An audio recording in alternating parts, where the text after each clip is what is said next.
Good evening to one and all. Welcome you all to the daily current affairs session brought to you by Ganesh IAS Academy for the date 20th as well as 21st August 2023 for the news which came in Indian Express newspaper. Okay, let's get into the today's current affairs session.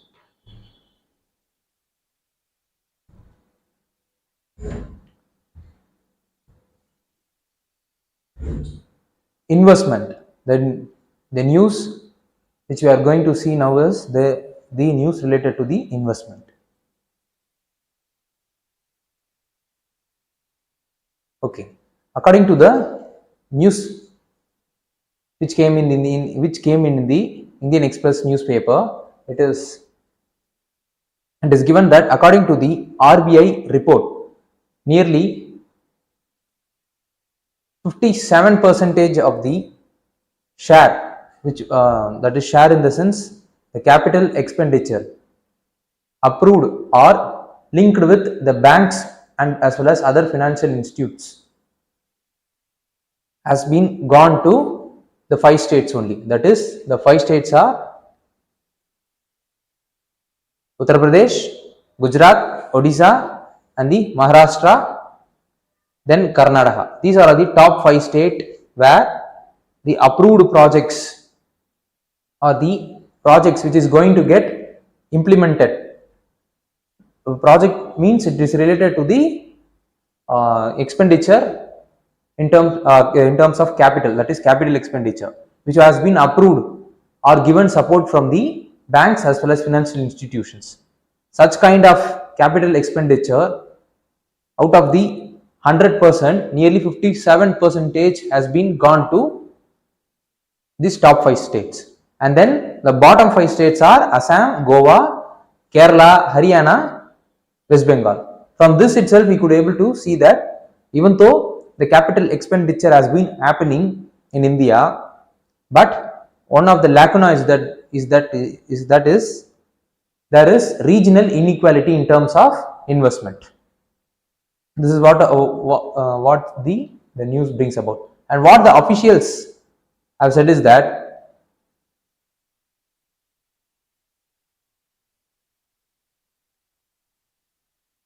what is the reason why the banks and as well as other financial institutes have increased their support or credit for the states is that because of recent initiative by Government of India has led to revamp in the banking governances, like rising capacity utilization in the bank, improved business outlook, and then other governance process. So these are all the things which is mentioned in the news.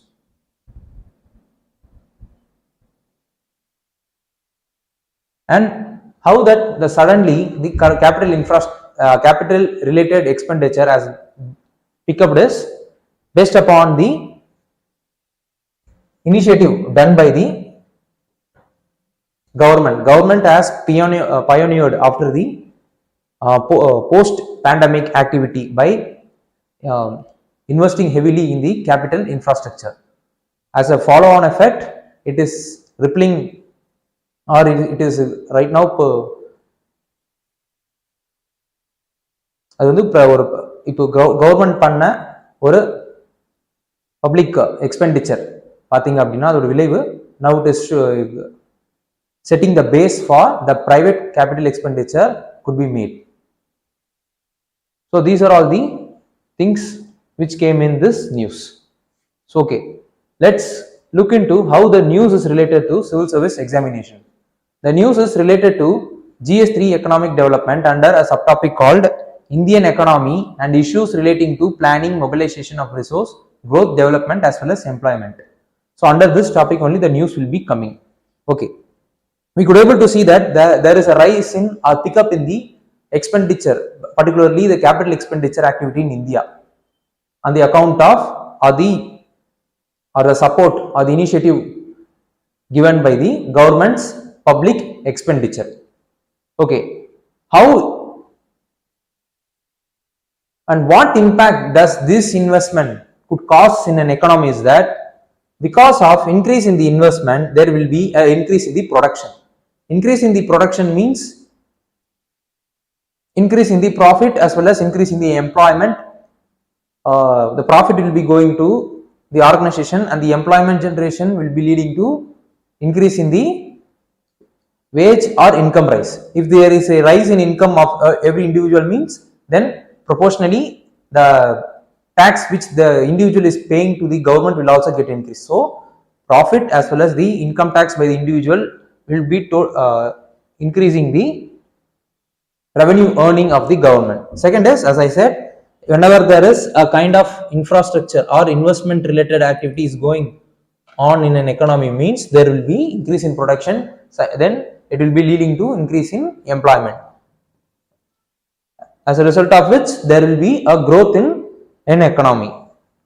Similarly, a rise in employment will lead to rise in income level. Rise in income level means the purchasing power of an individual or the household will get enhanced. Similarly, the productivity of these sectors will also get increased because of heavy investment in capital outlays. So what are the factors right now affecting the investment is change in national income.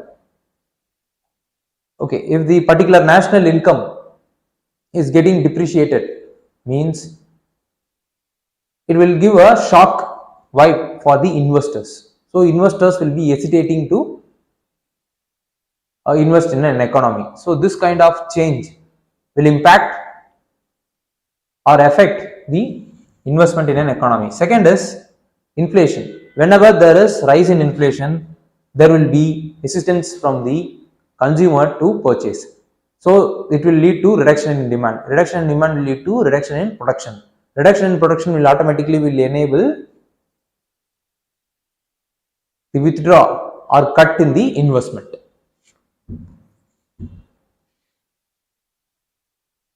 And population is also one of the factor that is having an effect on investment.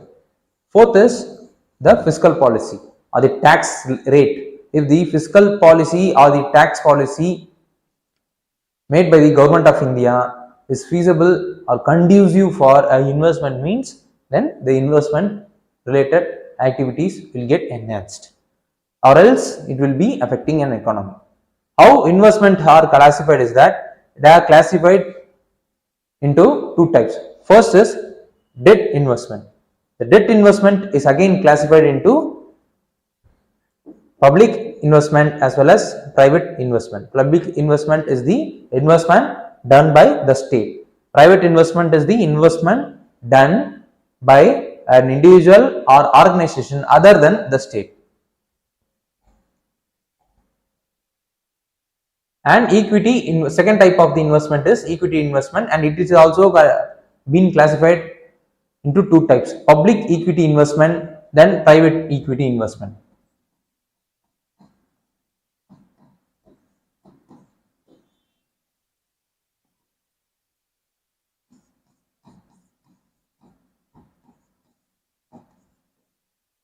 Public equity investment is where the stocks or the securities could be traded openly in the public. Such type of equity or the investment made in those securities or shares or bonds which could be traded openly or publicly is called as public equity.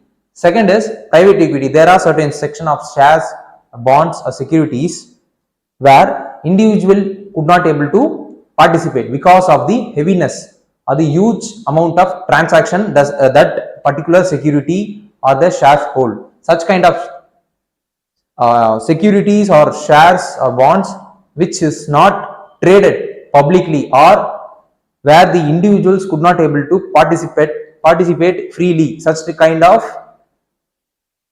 equity is called as private equity, and these two combined will be forming an equity investment. Okay, right now what are all the models that has been available in India is that there are three types of model. One is public investment model, that is investment made by state.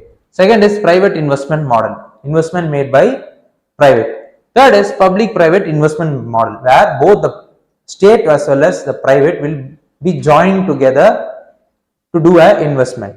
Okay, right now, public-private partnership or the public-private related investment is given importance in India.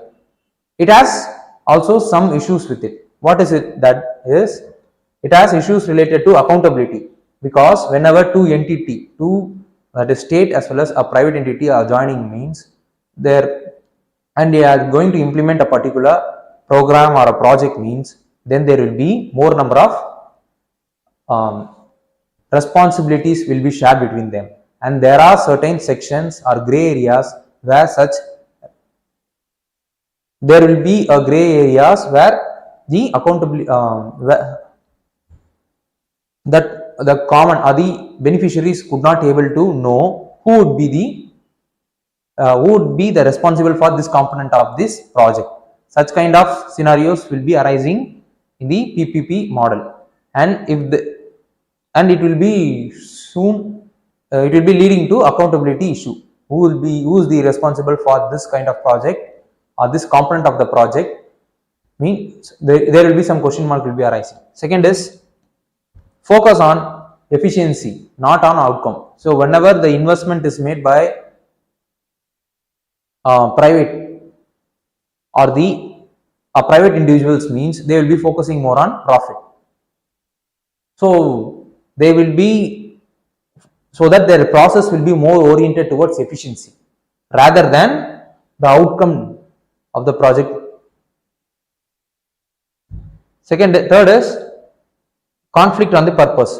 The state will implement a project to ensure that equity is sustained, but in the case of private, they will be investing or will be interested to invest only when there is a profit. So there is a conflict on the purposes. So it will be leading to, this factor will be leading to more concentration on the efficiency of process rather than the outcome of the process. So these are all the three issues of the PPP model in general. Okay, what is the reforms right now being taken by government to promote investment is that they have formed an empowered group of secretaries to fast track the investment proposal that is coming towards the government.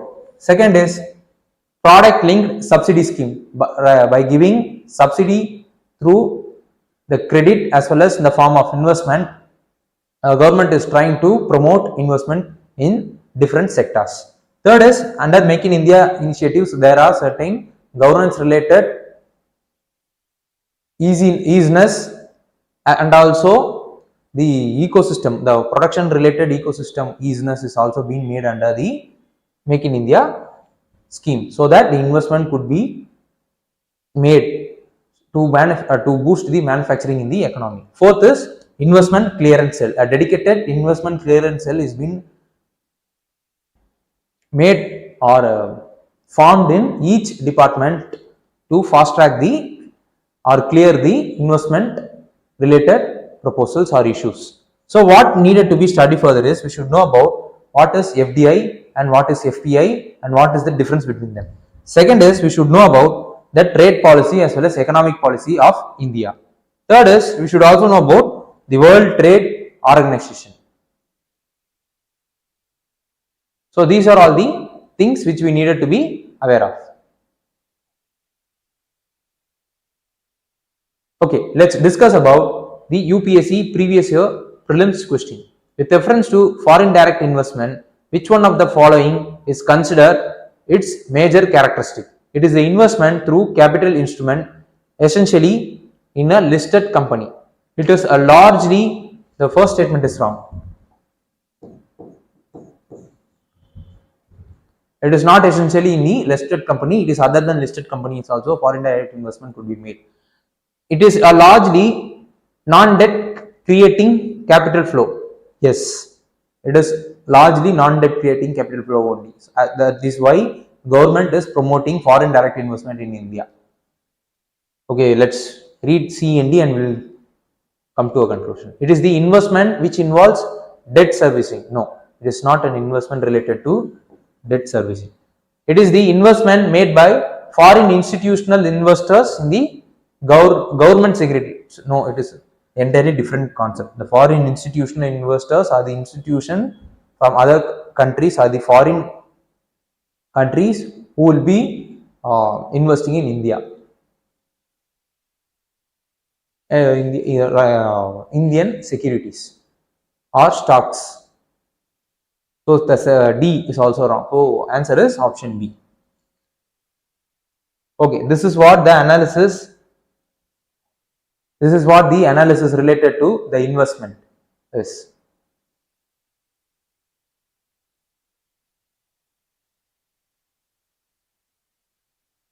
Cybersecurity. Let's look into the news which came today related to cybersecurity.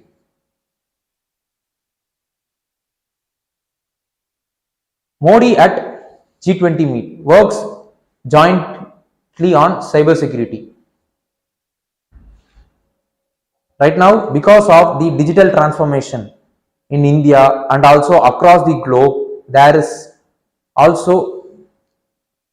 a boon or the ample of economic opportunity this digital transformation is going to create, and also at the same time it is going to create a security threats and the related challenges to it. So what Indian government or the Prime Minister of India said that there need to be 4 C's to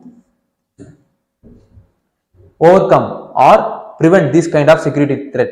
That is, what are the 3 C's, 4 C's are conviction, commitment and coordination and collaboration between all the G20 member countries.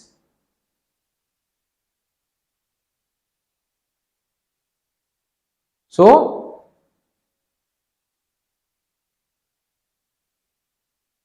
for 1 minute.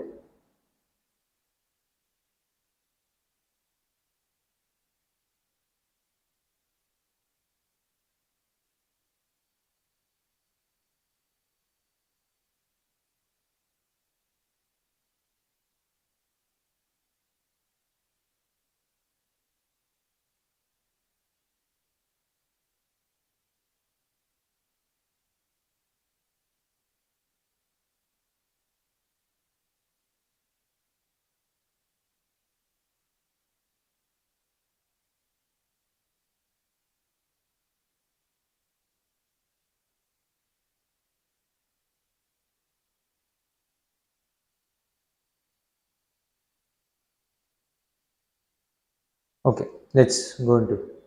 And a Prime Minister of India suggested that we could means G20 members could develop a framework for safe as well as responsible use of artificial intelligence, and also the G20 members has created a G20 virtual global digital public infrastructure repository which will enhance transparency, accountability and a fair as well as equitable digital ecosystem for every people, those who are using the digital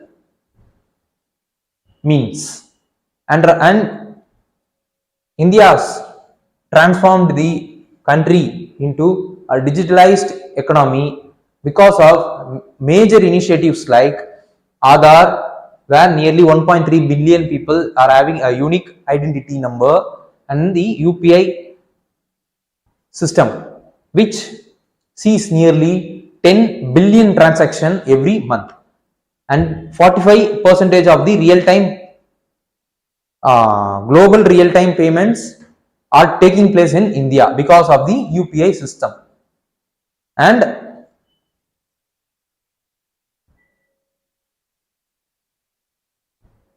so what G20 has made is that they have made a consensus related to what is digital infrastructure is, and they have came to a common conclusion in it. And then there is also consensus related to improving resilience in the cyberspace. So this is what the news is related to.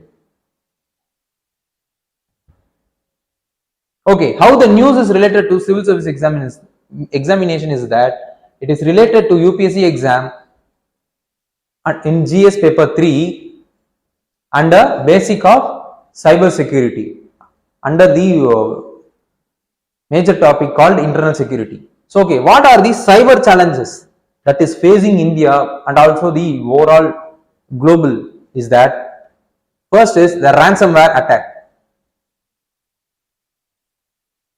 The encryption of the individuals or the organizations data in the systems and blackmailing them and asking them a huge amount of money for decrypting the data that is which is present in the system are called ransomware attacks, and this kind of incidents is being increasing exponentially right now. Second is Internet of Things attack.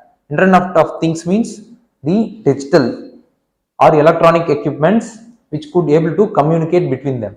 So if they are going to communicate between them means there will be transmission of data between them. So by hacking and then manipulating this kind of data which is transmitted between different electronic system is also getting increased. Then cloud attacks. Cloud attack is this cloud based system has revolutionized the physical storage system, so that by using cloud based technological storage system there are many security threats like thefting of data or data manipulation is being taking place in the cloud storage system. Then phishing attack is also increasing because of the increased availability of email to everyone. Then cryptocurrency as well as blockchain attack. And fourth is mobile banking malware. Because of digital transformation, as a byproduct of it, the equipment which is needed to access the internet facility is right now is the mobile. So through mobile only we could able to access the government services like banking. So by using a malware system, they could able to percolate into the individuals mobiles system, and through the mobile system they could able to hack or detach the banking related information of the particular individual. So which is highly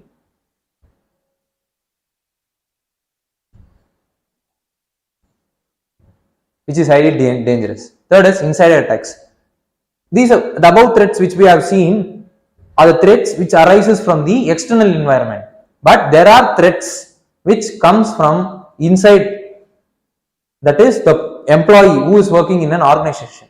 There are certain chances that the highly secured data will be leaked by the employees in the organization for their vested interest. And the social engineering attacks. This kind of attacks is also increasing because of increased means of digital media, and through the digital means the attackers are gaining the trust of an individual on a common individual, and they are exploiting them for their own purpose. And man in the middle attack. So these are all the increased number of cyber related attacks that has been happening right now in India but also across the world. Okay, what it is the cyber related attacks in general. Okay, let's discuss about the digital economy challenges in specific. So what is the implication does it have?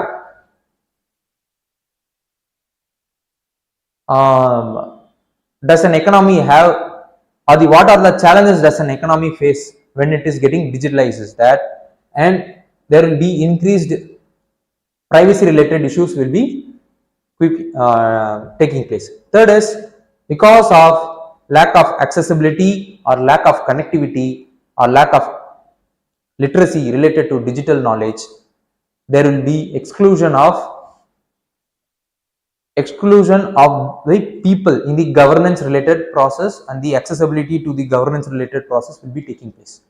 Third is because of increasing in the automation which is taking place because of the increased technologies, there could be loss of human jobs. Then, as I said, the exclusion will be happening because of increased illiteracy related to digital technologies, and then less capability to access the digital governance process or digital processes, and the infrastructure gap could also exclude or acting as the challenge for the digital economy. And then in the digital era, it is very difficult for the policymakers to make policy in tune with the changes in the technologies. Then finally, the cyber related issues which we have seen in the previous slides. So these are all the challenges that arises in an economy when it is transforming itself into a digital economy.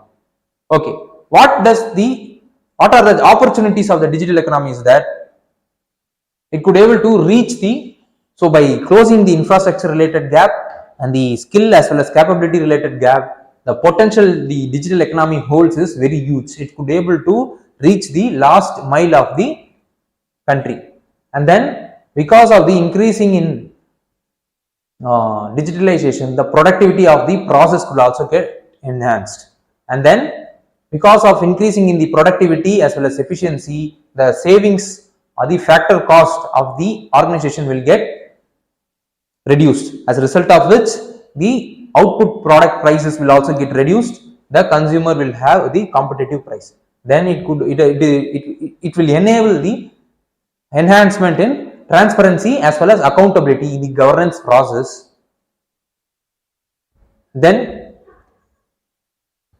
there will be because of digital economy, the commerce which has been taking place traditionally through traditional channels or through domestic means. By introducing the digital related technology, this kind of commerce could be able to easily access the domestic market as well as the global market through e-commerce. E-commerce will work because of increasing the digitalization in the economy, and there are new kinds of jobs will emerge. For example, data analytics, digital marketing, these are all the new avenues or the opportunities being created by increasing digitalization in the economy. Okay, what we needed to study further is we should know about what is the government initiatives in relation to digital economy.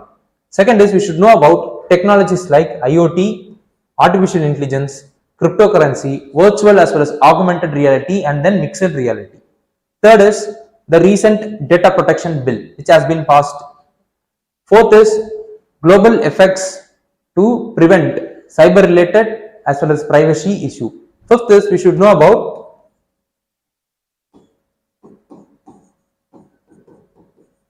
Article 21S and Puttaswamy judgment, Puttaswamy case judgment.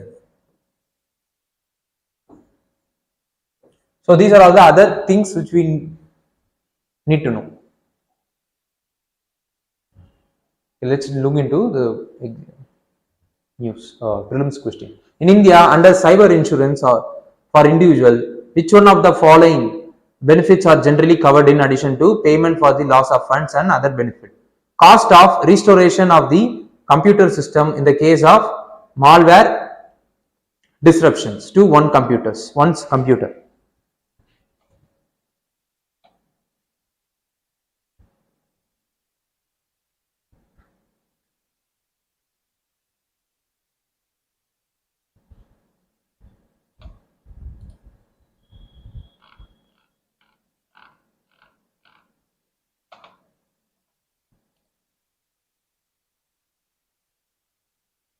Yes, the statement is correct. Under the cyber insurance policy, the cost of restoration of the computer system in the case of malware disruption to one's computer is the correct statement. Second is cost of new computer if some miscreant willfully damages and if it is proved so. No, it is not so. It is not covered under the cyber insurance policy of India. The third statement is cost of hiring a specialized consultant to minimize the loss in the case of cyber extortion is also covered under insurance.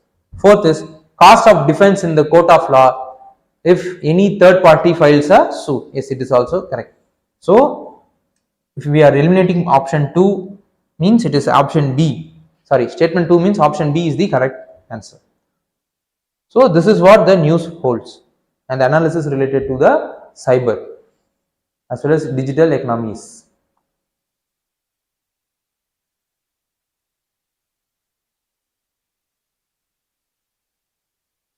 Hunger challenges. Let's look into the news related to hunger challenge and then the analysis related to it. The hunger challenge, it is the editorial being written today in today's newspaper, where it is said that if you are considering the multi-dimensional poverty index data, we could able to see say that nearly 50% of the individuals are right now under below poverty line, and if you are considering the income based criteria means then nearly 11% of the people are under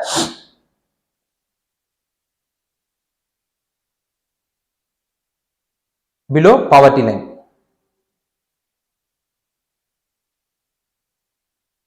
Okay, and after the independence or nearly 80% of the people were under poverty line. So India government's major task is to bring to reduce the hunger among those people those who are below the poverty line. So because of initiatives like green revolution as well as milk revolution, it led to increase in the food availability, and there has been enormous reduction in the hunger related hunger problems that was prevailing in India. But it is not over. It is still the hunger is still there, but the composition has been reduced when we are comparing now with the aftermath of the independence. And apart from the hunger, the malnutrition is also still persist. How it is that is, according to National Family Health Survey 2019-2021, there are 32% of children who are underweight, and then 35% of children are stunted, and then 19% of these children are right now wasted. So these are the problems related to malnutrition. So, and then although India has reasonably done in a good progress in relation to malnutrition, still the number of percentage in relation to the infant and maternal mortality rate and other malnutrition related indicator is alarming only. And with this, the agriculture system, which is one of the most important industry to reduce the hunger as well as malnutrition in India, is facing the risk from climate change, and also in the form of extreme weather events, and then heat waves, and then flash floods. So this poses heavy challenge to the agriculture system, which in turn poses a heavy challenge to the hunger as well as malnutrition in India. And in order to overcome hunger as well as malnutrition, it is very important that we need to empower women. If we are going to empower women means, then the amount of money that is going to spend on the children's education, nutrition will get enhanced. Secondly, because of women empowerment is taking place means, there will be considerable reduction in the population explosion.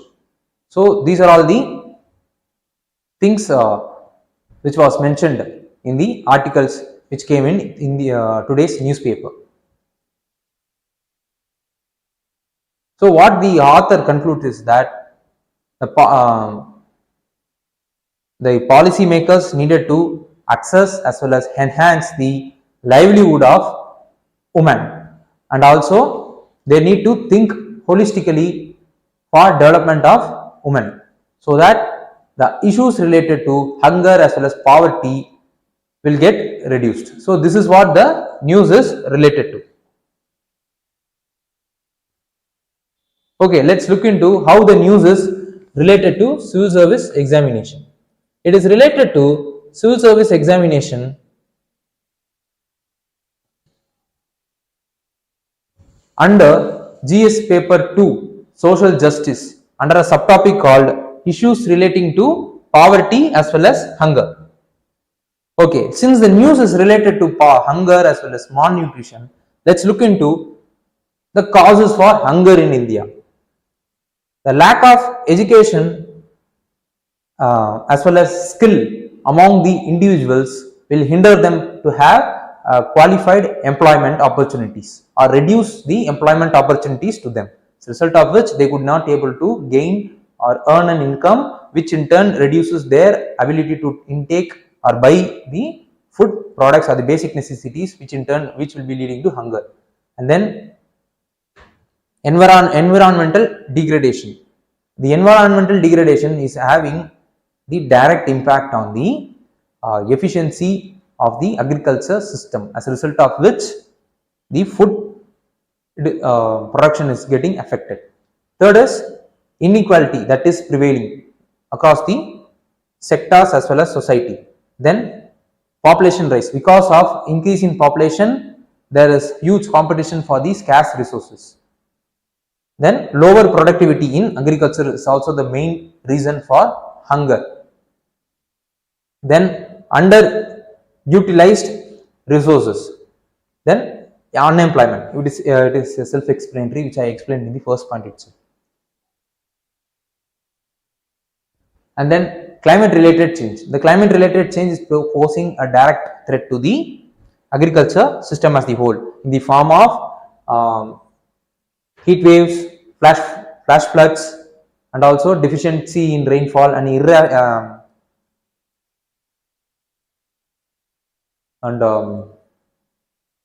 other climate related disasters that is taking place because of the climate change, which is having direct impact on the agriculture system.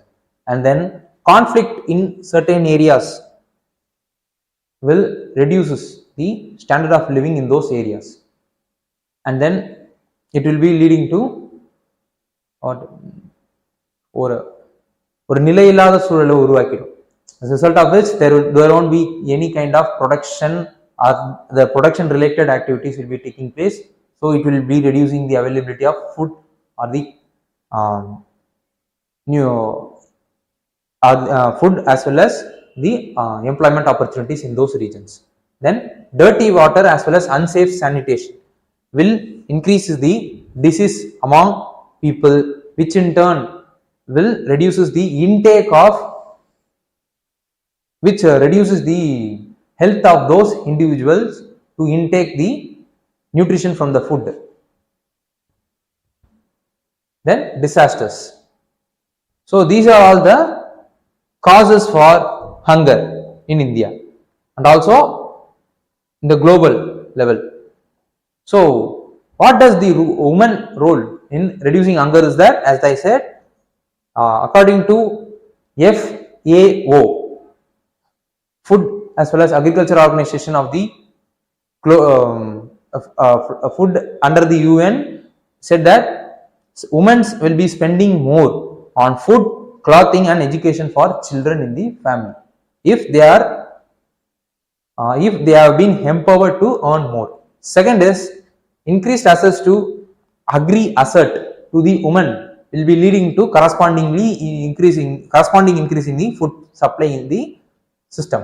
Then empowered women could enable reduction in the population explosion, which in turn will be reduce the food scarcity across the country. So these are all the positive role a woman could play in hunger reduction. Then what is the causes for malnutrition is that, first is calorific deficiency. The calorific deficiency is one of the cause for malnutrition, and then micronutrient deficiency. Other than the macronutrients, there are certain micronutrients which is useful for the healthy development. Such kind of nutrient deficiency is missing in the agriculture products because of the low productivity of the agriculture.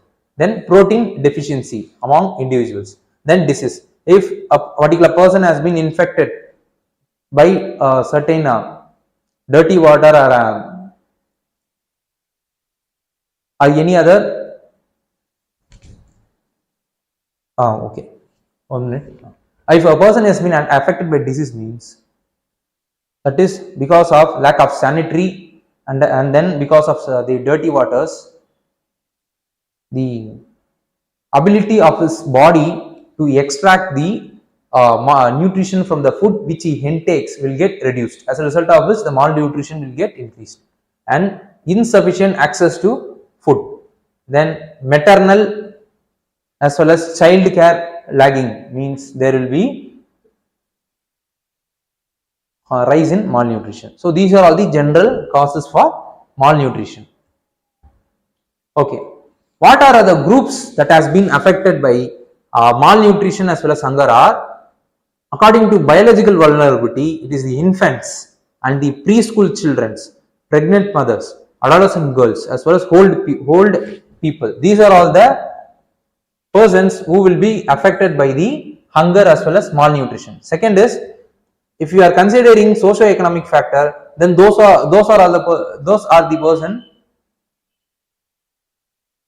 who is going to affected by hunger as well as malnutrition are, first is poor people, second is socially deprived people, then slum dwellers, fourth is street kids. So these are all the peoples, if in the perspective of socio-economic dimension, will get affected because of hunger as well as malnutrition. And in the case of habitat, from the perspective of habitat, if you are seeing, means then who are all the people will get affected because of the hunger as well as malnutrition. The most is the people who are living in the remote areas, inaccessible remote areas, and then the people those who are living in the thick forest and mountain regions. These are all the peoples those who are going to get affected from the different perspectives. So way forward for malnutrition and hunger is, the way to reduce both of them is through addressing the poverty by increasing the skill education activities as well as the job opportunities. Second is through improving the public distribution system and the plugging the leakage in those systems. Third is addressing gender inequality. Fourth is addressing maternal as well as infant deaths. Fifth is addressing monitoring as well as evaluation deficiencies, so that the monitoring as well as evaluation system will get enhanced. So these are all the way forward to rise the hunger as well as malnutrition across India and also across the globe. Then what are all the initiatives that has been taken by the government to promote malnutrition as well as hunger is Poshan Abhiyan. Second is Matru Vandana Yojana.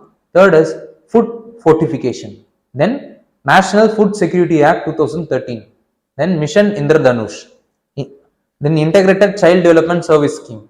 Eat Right Movement. These are all the initiatives being taken to increase the malnutrition. Reduce the malnutrition as well as hunger in India. Okay, what we needed to study further is, we should know about the multidimensional poverty index and then human development index, and also we should know about the committee for below poverty lines, which has been formed by government since independence until now. Third is, we should know about the entire history of green revolution as well as white revolution and what are all the impacts that it created. Fourth is, we should know about climate change effect in the agriculture. So these are all the other areas which we needed to be aware of. Which one of the following is the indicators used by IFPRI to compute the global hunger index report? Undernourishment, child stunting, and child mortality. So all the three statements are correct. So answer is option C. This is what the news related to hunger as well as the complete analysis of the hunger malnutrition is about to. British Columbia wildfire, a news which has been in for most a news is going around for some times. British Columbia wildfire has intensified, that is in Canada. Nearly 35,000 were under an evacuation order, and what they are saying is that it will be further intensify in the future. It is going to intensify in the future also. So they are right now expecting hard days to come in the people those who are living in those regions. Okay, let's discuss how the news is related to UPSC exam. The news is related to UPSC General Studies paper 3 under a topic called environment, under a subtopic called environmental pollution as well as degradation. Okay, let's discuss about the wildfire as well as the causes and the ways to prevent it. What is wildfire? It is the uncontrolled fire that burns the wild land or wild vegetations, and it could able to burn the forest, grassland, savannas and other ecosystems also. So this is what the wildfire is. So what are the causes for wildfires? Wildfires require right climatic condition, burnable fuel as well as spark. Then because of high heat, there will be the loss of moisture in the plants. So a small spark in the plant will be leading to huge wildfire. Third is burning debris nearby will be leading to increase in the wildfire. Unsupervised activity in the forest area will also act as one of the cause. And unattended campfire is also one of the cause. The lightning, this is the natural phenomenon, will also ignite the plants in the forest. Then smoking, electrical power as well as vehicles, these are all the causes for wildfires across the globe. Then what is the cause for wildfire in Canada particularly, that is in British Columbia, is that the major cause is because of the lightning. Second is the human is also responsible for the wildfire that has taken place, like illegal activities in the forest areas, and then irresponsible activities in the forest areas, like unattended campfires and smoking and using vehicles which could able to spark, something like that. Third is influence of North Atlantic oceans also enhanced or increased the temperature of these surrounding regions. So these are the causes related to wildfire, particularly in Canada. So what we needed to do to prevent the wildfires is we should monitor the weather accurately, so that we could able to predict the weather related events, which in turn will enable us to safeguard if there is any kind of wildfire happening because of the weather related events. There need to be increasing supervising activity across the forest area. Third is there should be a responsible behavior from the citizen sides also. Fourth is the forest district wildfire alert system need to be strengthened, so that there won't be any kind of delay in relation to the information about the wildfires to the forest district officials.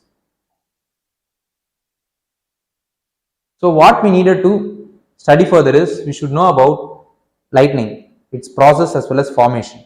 Then we should know about the forest as well as Forest Act 1980. Then we should also know about what are all the other legislation that protects wildlife, forests as well as other thing related to environment. So these are all the other areas which we needed to be aware of. So this is what the analysis related to wildfires, its causes as well as the preventive mechanism which we needed to adapt.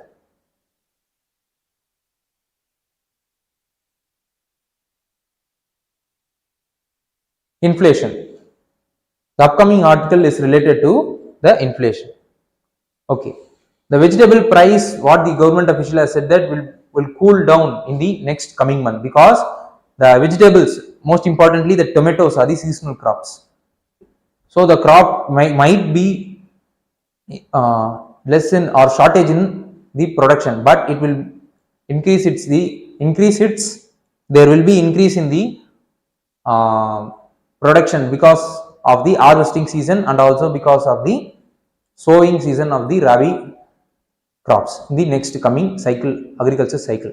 So since they are seasonal crops, there will be increased availability of the food or vegetable crops in the future is expected by the government official, and they are also made some efforts to control the price, like open market sales scheme and by restricting the import as well as export.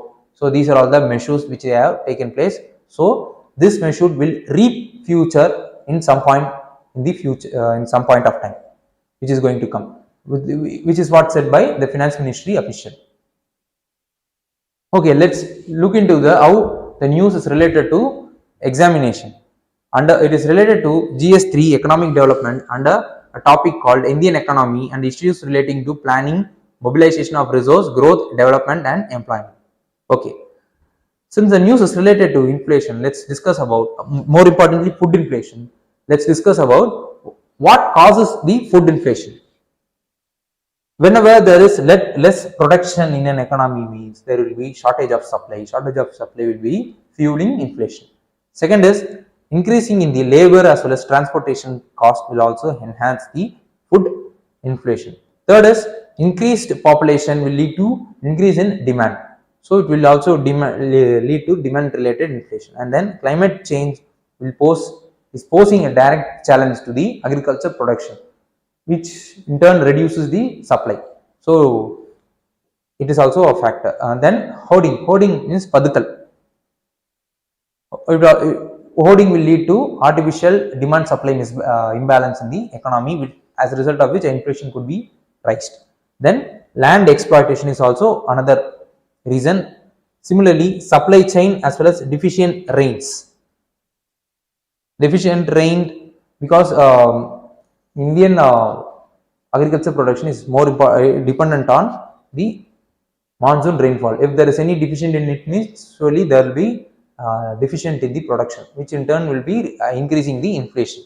Similarly, supply chain infrastructure gap will also increase the price of the products.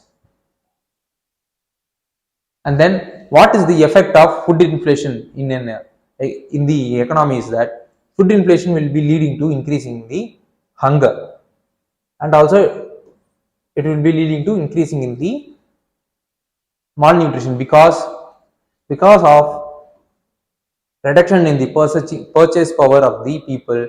They will be hesitant to buy those products which is necessary for their healthy living. During such situation, it will be leading to hunger as well as malnutrition related problem. And then to overcome this kind of inflation, government will be spending more to support the economy, as a result of which fiscal burden of the government will also get increased.